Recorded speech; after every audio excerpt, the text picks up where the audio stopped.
السلام علیکم، کیسے ہیں آپ سب لوگ؟ امید ہے کہ آپ سب لوگ خیریت سے ہوں گے۔ تو میں رات کے 12 بجے یہ ناول ریکارڈ کر رہی ہوں اور میرا بیٹا بغل میں ہی سو رہا ہے، تو پلیز آپ لوگ اس کے ناک کی آواز کو تھوڑا سا اگنور کریں اور ناول انجوائے کریں۔ رحیلہ خان کا ناول شروع کرتے ہیں۔ میری عاشقی تم ہی ہو۔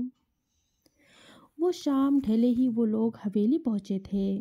زوار انہیں ڈراپ کر کے کسی ضروری کام سے ڈیرے پر چلا گیا تھا اور ماہ رخ اس کی غیر موجودگی میں کھل کر سانس لیتی سب سے ہنس ہنس کر باتیں کر رہی تھی۔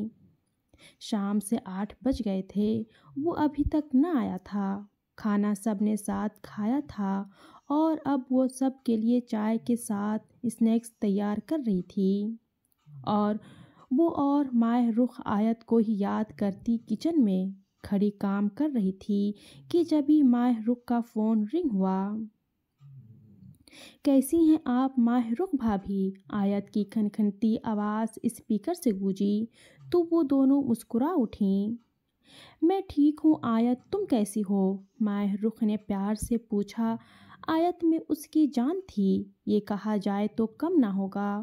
وہ اس کی چھوٹی بہنوں کی طرح عزیز تھی اور آیت تو تھی ہی سب کی جان، تو ماہ رخ کی جان کیوں نہ ہوتی؟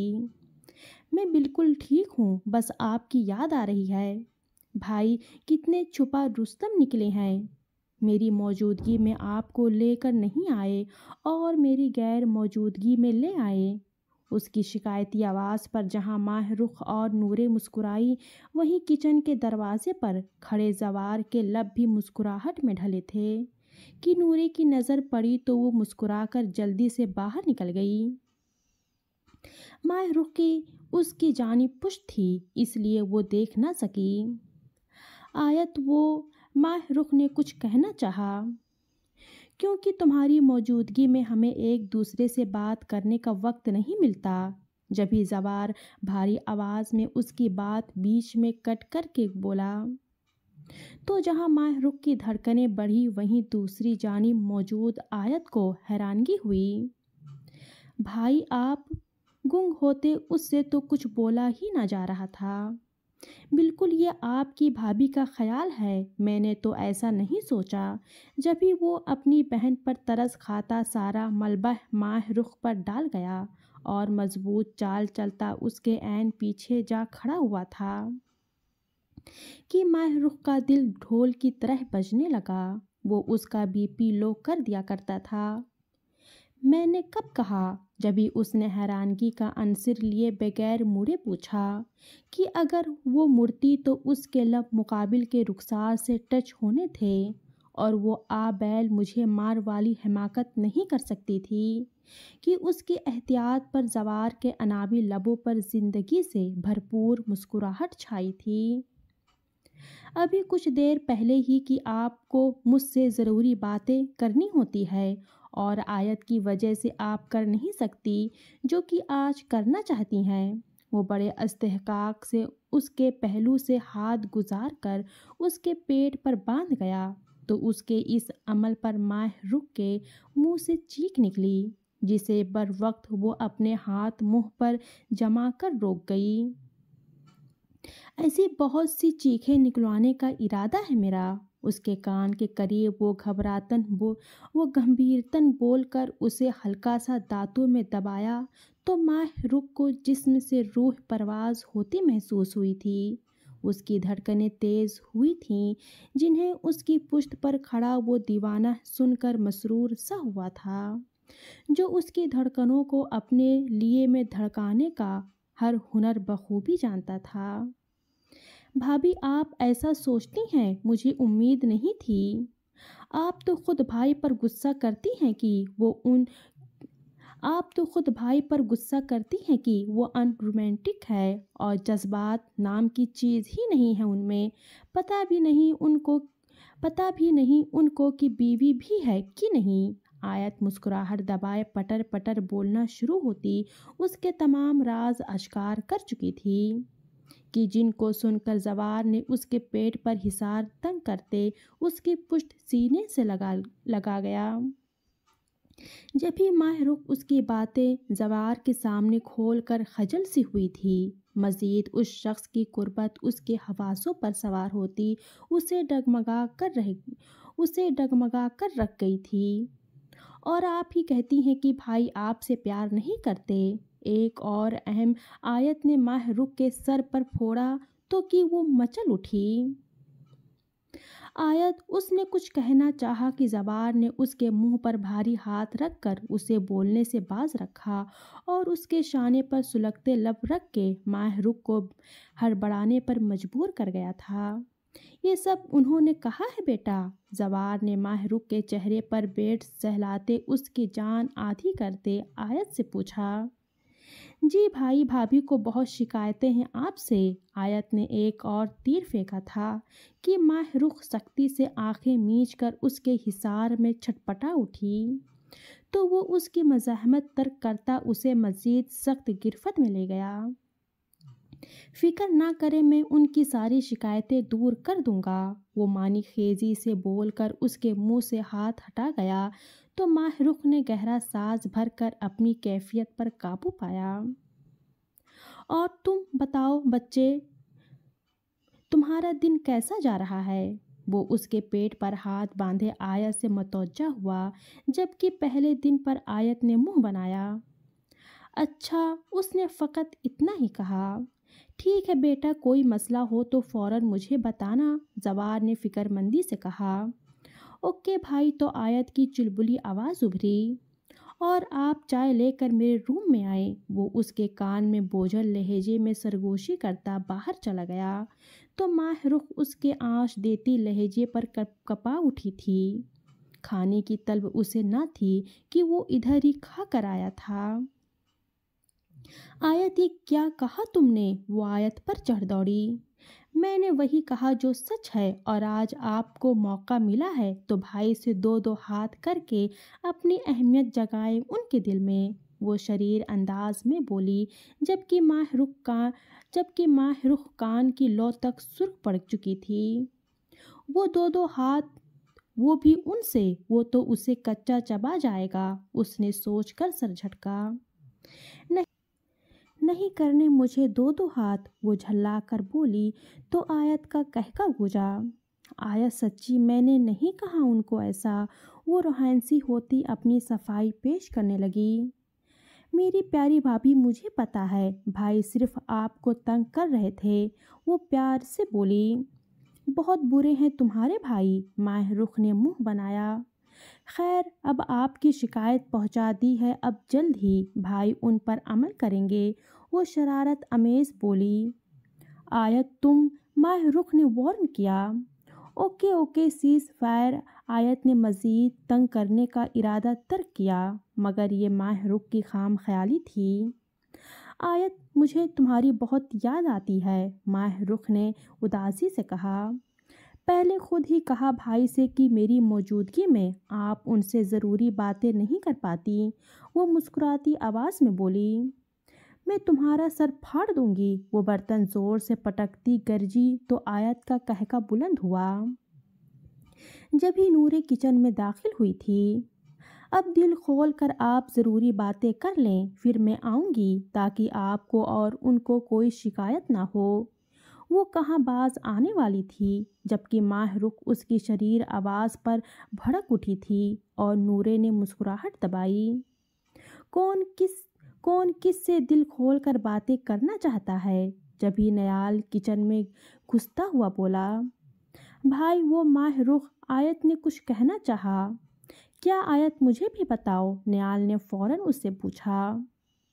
وہ نورے کا نام لے رہی ہے جو تمہاری موجودگی میں منہ سے لیتی ہے، اور جب سے تمہیں حویلی میں پایا ہے وہ ہم سے دل کھول کر باتیں نہیں کر پاتی، ماہ رخ بدجستہ بات بناتی ہوئی بولی کہ نورے جو سر جھکائے اپنے کام میں کھڑی تھی کہ اس کی بات پر شکوہ کناہ نظروں سے ماہ رخ کو دیکھا، جبکہ نیال نے اس کی پشت پر سلگتی نگاہ ڈالی۔ تو اب ان کی وجہ سے میں حویلی چھوڑ دوں؟ وہ سخت آواز میں بولا تو نورے نے جھٹکے سے سر اٹھا کر اسے دیکھا تھا۔ ارے بھائی، آپ بس میری دوست پر غصہ کرنے نہ لگ جاؤ ورنہ میں آ کر حساب لوں گی۔ جب بھی آیت کی آواز گونجی کہ وہ اپنے چھوٹے بھائی کے غصے سے اچھی طرح واقف تھی۔ میں نے کب کیا غصہ، اور بافرض کر بھی لوں تو جس طرح کی اس کی کنڈیشن ہو جاتی ہے، مجھے دیکھ کر اس کی موت کا ذمہ دار مجھے ٹھہرایا جائے گا۔ وہ اس کے ہاتھوں میں لرزش دیکھ کر بولا اور سر جھٹک کر ماہ رخ کے ساتھ کھڑا ہو گیا۔ اس کی بات پر آیت اور ماہ رخ کی ہنسی چھوٹی تو نورے نے آنکھیں گھمائی۔ میں ابھی آتی ہوں ماہ رخ اپی۔ جبھی وہ اس شیر کی موجودگی وہاں پا کر اپنے دھڑکتے دل کو لیے بولی، رکو نورے، یہ زوار کو چائے دے آؤ۔ جبھی اسے یاد آیا تو وہ خود جانے کی بجائے چائے کی ٹرے اس کے حوالے کر گئی تو نورے بغیر نیال کو دیکھے جلدی سے وہاں سے نکل گئی۔ نیال کی نظروں نے دور تک اس کا پیچھا کیا تھا۔ تم کیوں اس کی جان کے دشمن بن گئے ہو؟ ماہ رخ نے نیال کو گھورا کہ وہ بھی نورے کی وجود کو کپ کپاہٹ دیکھ چکی تھی۔ وہ خود ہی مجھے اپنی جان کا دشمن بنا بیٹھی ہے تو میں کیا کروں، جبکہ میرا اس سے دور دور تک کوئی واسطہ نہیں۔ وہ سنجیدگی سے بولا، لیکن ہمارا ہے بھائی، وہ میری بہت اچھی دوست ہے۔ آیت نے کہا، ایسا میں نے کیا کہہ دیا تمہاری دوست کو جو تم لوگ اپنی باتوں سے مجھے زود کوب کرنے لگ گئی؟ وہ مصنوعی غصے میں بولا تو آیت اور ماہ رخ کا قہقہ گونجا تھا۔ ویسے آیت، اگر ہم نورے کو نیال کی بیوی بنا دیں تو؟ ماہ رخ نے نیال کا سر چہرہ دیکھ کر تنگ کیا۔ بھابھی کیوں بے موت مارنا چاہتی ہیں نورے کو؟ وہ تو بھائی کو دیکھ کر اوپر پہنچنے والی ہو جاتی ہے، تب تو شاید اسے دیکھنے کی ضرورت بھی نہ پڑے گی۔ ایک بار پھر سے ان دونوں کا قہقہ گونجا تو نیال کے سامنے اس کا دلکش سراپا لہرایا تھا۔ دماغ ٹھیک ہے آپ دونوں کا؟ اس کا اور میرا کوئی جوڑ ہے کیا؟ وہ ایک ملازمہ ہے، یہ کبھی نہیں بھولنا۔ جبھی اس کے سر پر سوار ہوتا دیکھ کر وہ تنفر سے بولا، ارے ڈریگن بھائی، میں تو مذاق کر رہی تھی۔ آیت فوراً سے سنجیدہ ہوئی، مجھے ایسا مذاق بھی نہیں پسند۔ وہ نروٹھے انداز میں بولا، بھائی واقعی وہ بہت اچھی ہے۔ آیت پھر سے بولی، نہ جانے اس کے بھائی کو کیا چڑ تھی اس معصوم سے۔ بس چپ، نیال نے کہا۔ ٹھیک ہے، آیت نے سرخم تسلیم کیا تو وہ تینوں ادھر ادھر کی باتیں کرنے لگ گئی، جبکہ نیال کے ذہن میں ماہ رخ کی بات گردش کر رہی تھی۔ ویسے آیت، اگر ہم نورے کو نیال کی بیوی بنا دے تو؟ نیال کے دل نے بیٹ مس کی تھی۔ وہ نازک سراپا، وہ خوبصورت آنکھیں، نیال تو ان میں گم ہو گیا تھا۔ جبھی اس کے کانوں میں کسی کی آواز پڑی تھی، میں تمہارا انتظار کروں گے نیال، جلدی آنا۔ اس کی بھیگی آواز نے اس کو اس کے خیال سے باہر نکالا تھا تو وہ آیت کو خیال رکھنے کا کہہ کر خدا حافظ کہتا باہر چلا گیا۔ ماہ رخ ان کی خالہ زاد کزن تھی۔ نصرت اور عشرت دو بہنیں تھیں۔ نصرت کی ایک ہی بیٹی تھی، ماہ رخ، جو سب کی آنکھوں کا تارا تھی۔ اس کے بچپن میں ہی زوار سے رشتہ طے کر دیا گیا تھا۔ اس کا باپ فوجی تھا جو کہ شہید ہو گیا تھا۔ نصرت اور اس کی بیٹی اکیلے ہی اپنے گھر میں رہتے تھے۔ کچھ دنوں پہلے ہی ماہ رخ کا زوار سے نکاح ہوا تھا اور اب جلد ہی اس کی پڑھائی مکمل ہونے کے بعد ان کی شادی ہونی تھی۔